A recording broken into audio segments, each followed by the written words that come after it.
नमस्कार। चलिए आज बात करते हैं गुवाहाटी असम की एक सच्ची और सच कहूं तो रोंगटे खड़े कर देने वाली कहानी की, जो एक स्टूडेंट के साथ हुई थी। बस यही यही वो एक पल था, एक भयानक पल जिसने सब कुछ बदल के रख दिया। पर ये सब शुरू कैसे हुआ? चलिए इस कहानी को शुरू से जानते हैं। हम यहाँ पर खुशी के इस भयानक तजुर्बे को स्टेप बाय स्टेप समझेंगे, और ये सब कुछ उसकी अपनी आप बीती पर आधारित है। चलिए देखते हैं कि आखिर उसके साथ क्या क्या हुआ। तो हर कहानी की एक शुरुआत होती है। खुशी की कहानी शुरू हुई एक नए शहर में, एक नए सपने के साथ। लेकिन शुरुआत में ही कुछ चेतावनियां थीं जिन पर शायद ध्यान नहीं दिया गया।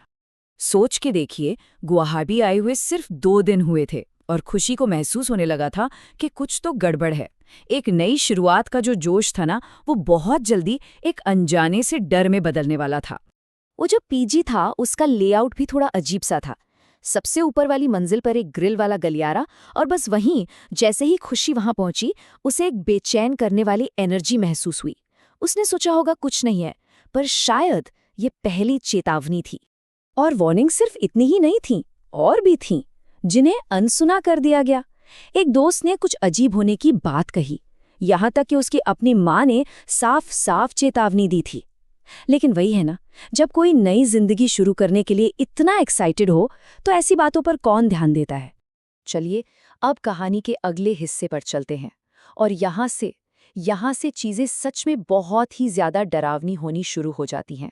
जरा इस घटना के पूरे सीक्वेंस को समझिए। एक मामूली सी नॉर्मल सी नाक से खून बहने की बात एक पल में कैसे दहशत में बदल गई। जैसे ही उसने खून की कुछ बूंदें साफ की, उसका पूरा का पूरा चेहरा खून से लथपथ हो गया। ये कोई नॉर्मल बात नहीं थी, ये एक साफ और डरावना इशारा था। और इसके बाद जो हुआ वो भी उतना ही अजीब था। जब खुशी को होश आया, तो उसे कुछ भी याद नहीं था कि वो वहां पहुंची कैसे। उसके दिमाग में बस एक ही बात घूम रही थी कि वो उस पीजी में कभी वापस नहीं जाएगी, चाहे कुछ भी हो जाए।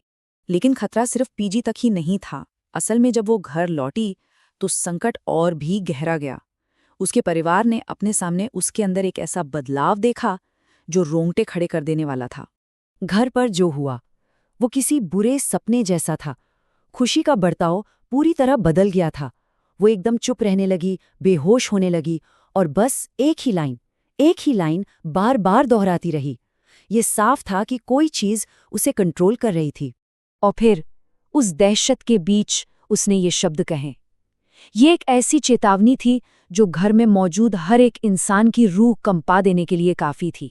उस भयानक हालत में जब सबको लगा कि शायद सब कुछ खत्म हो गया है, तब विश्वास की एक छोटी सी किरण नजर आई। जैसे ही उसके पिता ने हनुमान जी की मूर्ति उसके हाथों में रखी, उसे होश आ गया। इस घटना के बाद परिवार को ये समझ आ गया कि ये कोई मामूली बीमारी नहीं है, ये एक आत्मा के लिए लड़ाई थी, और इस लड़ाई में उन्हें मदद की सख्त जरूरत थी। लेकिन इस सब के बाद भी वो अजीब और डरावनी चीजें रुकी नहीं। लगातार दर्द, अनजाने में खुद को चोट पहुंचाना, रात को एक परछाई का दिखना, और सुबह उठने पर शरीर पर अजीबोगरीब निशान मिलना, ये सब इस बात का इशारा था कि वो चीज अब भी वहीं थी। तो परिवार ने 2 अलग-अलग आध्यात्मिक जानकारों से मदद ली, और दोनों ने ही माना कि सिचुएशन बहुत सीरियस है। एक मौलवी का कहना था कि ये किसी दुश्मन की भेजी हुई आत्मा है, तो वहीं एक पुजारी ने इसे एक ऐसी शक्तिशाली आत्मा बताया जिसे उस वक्त पूरी तरह से हटाना आसान नहीं था। और बस यही बात हम सबको कहानी के सबसे परेशान करने वाले हिस्से पर ले आती है। एक टेम्पररी सोल्यूशन जो एक बहुत ही भयानक शर्त के साथ मिला। ये सुनने में भी यकीन करना मुश्किल है, बहुत परेशान करने वाला है।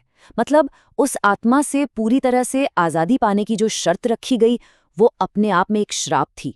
ये कोई सोल्यूशन नहीं था, बल्कि एक और डरावनी उलझन थी। तो आज की तारीख में खुशी उस लॉकेट की वजह से सुरक्षित है जो उसे दिया गया था। वो इस चीज को बस काबू में रखता है, लेकिन लड़ाई अभी खत्म नहीं हुई है। वो शक्ति सिर्फ दबी हुई है, शायद सही मौके का इंतजार कर रही है। और यही हमें एक बहुत ही परेशान करने वाले सवाल के साथ छोड़ देता है। ये एक ऐसी कहानी है जिसका कोई साफ साफ अंत नहीं है, और ये सोचना भी डरावना है कि आखिर खुशी के लिए आगे क्या लिखा है।